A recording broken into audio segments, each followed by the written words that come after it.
Hi there, I'm Joan Kosmichuk, your seasonal color, style, and confidence coach. And I have been trying to figure out how could I tackle this question of can you DIY your own seasonal color analysis? You would say, well, if you say yes, Joan, then you've just like killed your business. Who's ever going to come to you, right? But I want to talk about why you might be able to, under what circumstances, and maybe that will be the path you want to take. And then I'm going to talk about maybe some of the pitfalls of the DIY seasonal color analysis. So let's get into it. First of all, I think if you are just looking at color itself and you are looking at a system, a very simplified system that has pre-made color palettes, you're probably going to be able to look at those pre-made color palettes, the ones for winter, the ones for autumn, the ones for spring, and the ones from summer, and you're probably going to be drawn to one of those four color camps.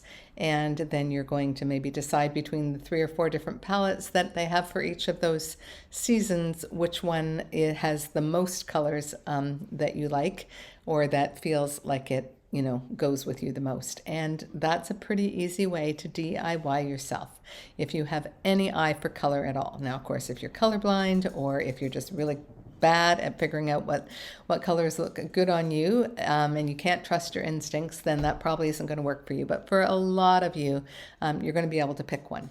Now, here's the problem is to whether or not that color palette is actually going to be reflective of your season, because those pre-made color palettes, if you have done any kind of study online about seasonal color analysis, you're going to see that maybe in one system somebody is an autumn, and oh look, they're wearing the same colors as another system, but that system calls it a summer. Or maybe this system, the colors that you have chosen would be for a spring, but then in this system, the colors you've chosen would be for a summer. So you have to say, well, in this system, I would be a spring, a summer, an autumn, or winter.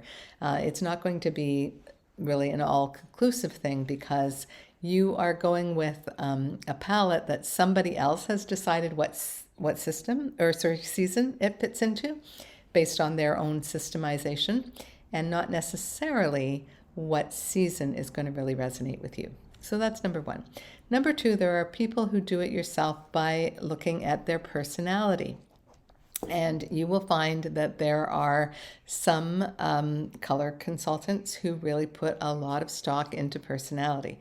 So they will say, if you have this personality, you're a spring. If you have this personality, you're a summer. If you have this personality, you are a winter. If you're this personality, you're an autumn. So 1, 2, 3, 4, which is your personality? Well, the difficulty you're going to run into with that is if you are a person who is a little more complex and not the stereotypical personality, like me, myself. I have certain elements from actually all 4 of the seasons that I would describe as being true about my personality. The other challenge can be that sometimes our self-perception is not the same as others' perception of us. And so sometimes we can say, oh, that sounds just like me. But then if we ran it by, a little committee of our friends and family, they would see us a little bit differently. And so sometimes the personality can really throw us off and is not actually reflective of our season. But if we're jumping into that season because we think that's our personality match, then sometimes we can end up with colors that, again, have been predetermined to go with that number or that segment of personality, and then we'll end up with colors that don't really work for us.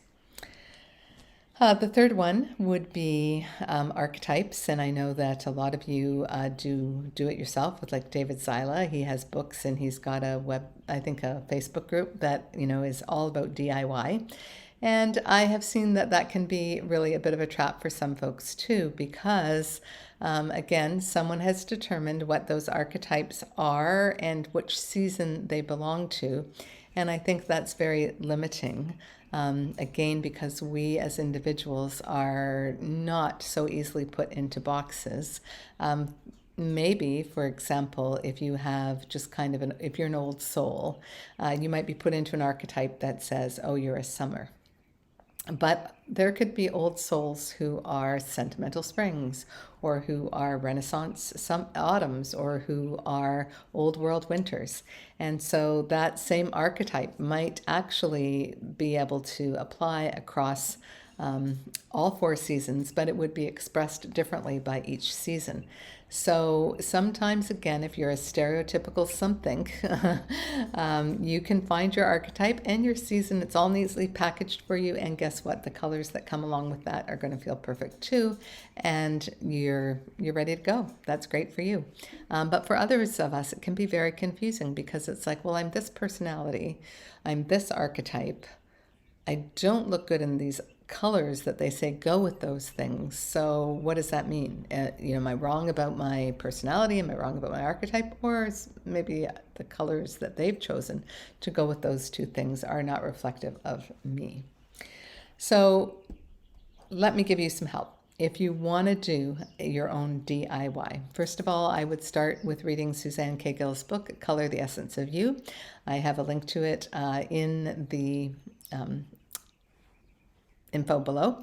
And I would encourage you to really get a good understanding, not just of the individual seasons, but read the whole book, really get a good understanding of how Suzanne's method was anchored in nature, how she refers to each of the seasons by the color quality. And yes, she does give some stereotypical descriptions of personality types for each of the seasons that can sometimes be helpful. But Suzanne, over her lifetime of working, developed so many subtypes. I have discovered in just seeing different palettes that she did and talking to different people who worked with her and had palettes done with her and whatever, that there's at least probably 50 or 60 different subtypes that Suzanne named over the years as she was working with clients. And so it's certainly a nice snapshot of her work, but it's not the complete work of Suzanne Caygill by any stretch of the imagination, but it will give you a starting point, and it will definitely give you some information to really get a better grasp and understanding of the seasonal types.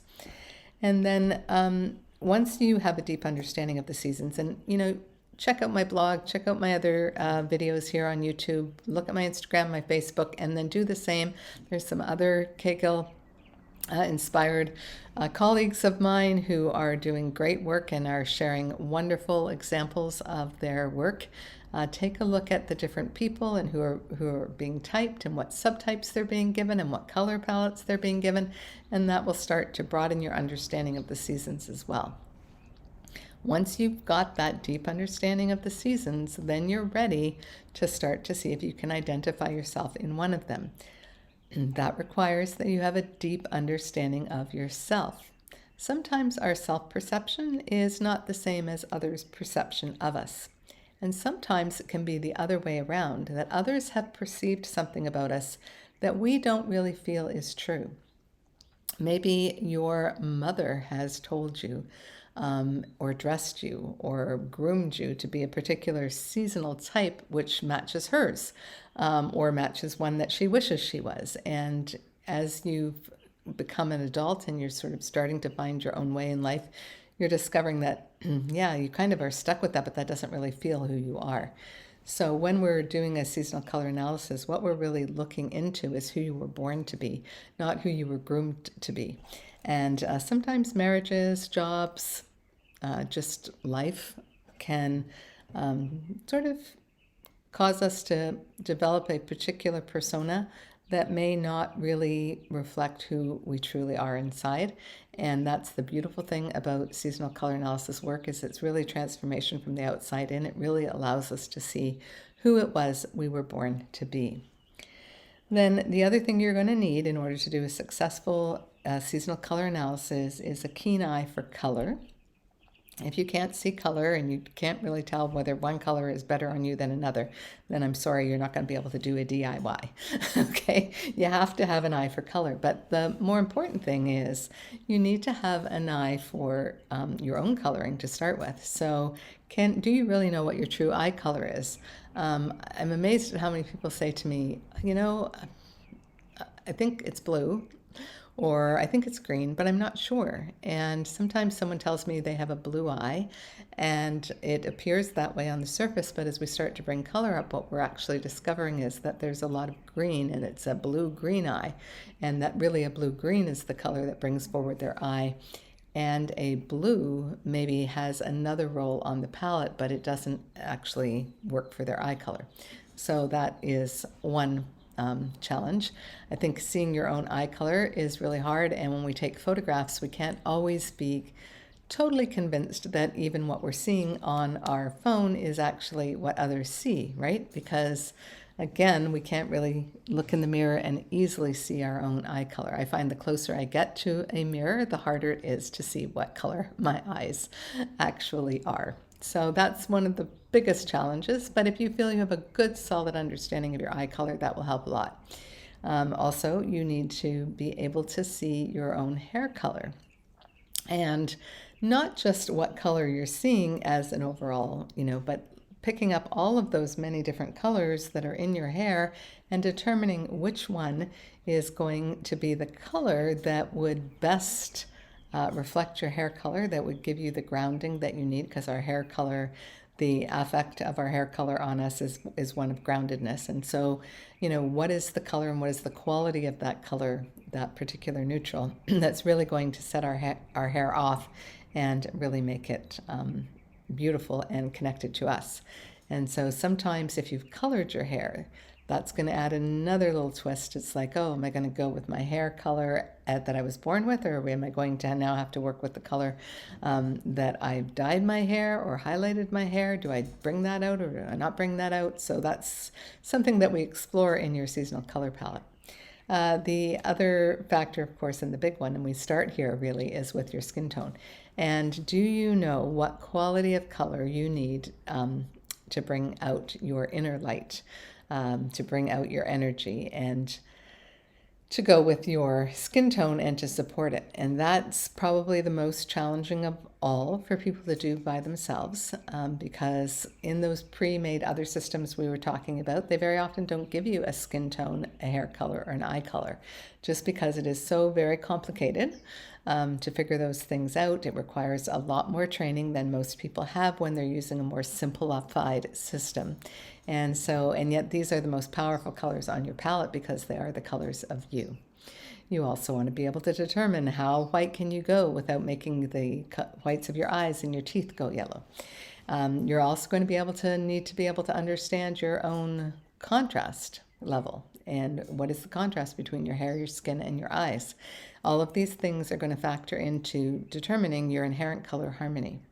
Once you have that nailed down, then comes the next challenge, because at this point you're going to have a pretty good solid understanding, not just of hue, but of chroma and value and contrast, because your color palette is going to have to reflect all of those things.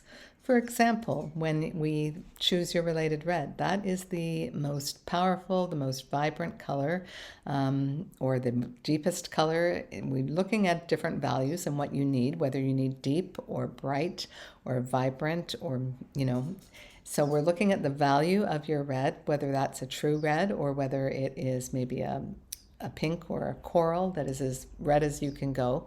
And once we've established your related red, then no other color on your palette can be more than the property of that red. So these are things that we learn, that we study when we do our training. These are the things I teach in my training course. And if you don't really have a good understanding of that, you might end up with a bit of a hodgepodge of color value. If you don't understand your contrast level, you might have too many light and dark colors, and you are medium contrast and you need really your value to be more medium. Then it's going to become not quite as useful of a palette for you. So there's lots of little things that go into it that I think if you're going to do DIY. You really want to have studied some of those things so you have a really good grasp of how to lay out the rest of the color palette. And then the last piece, which I think is so critical and so important, is understanding the affect that each color has on you. So we've already mentioned a couple, like your eye color. Your eye color should be a color that doesn't raise your vibration and it doesn't lower your vibration. It just is sitting there in the middle C, right? So I have a green eye and my eye color is going to be sitting middle C, but I'm going to have other greens in my palette, but I need to know what affect they have on me because they're not all my eye color. So I might draw on a deeper shade of my eye color and that might actually become neutralized on me. I might draw on another shade of green that is much lighter and that might actually become a quiet color for me. So it's understanding the affect of the different shades that you're choosing, even of the same color on your palette. Also, we are very tuned into the different pigments that are going into your palette. So if there is one particular pigment that is very flattering on you, you might have that pigment in several shades, or you might have 3 or 4 pigments of the same color that, you can wear all of those. And so we're paying attention to that.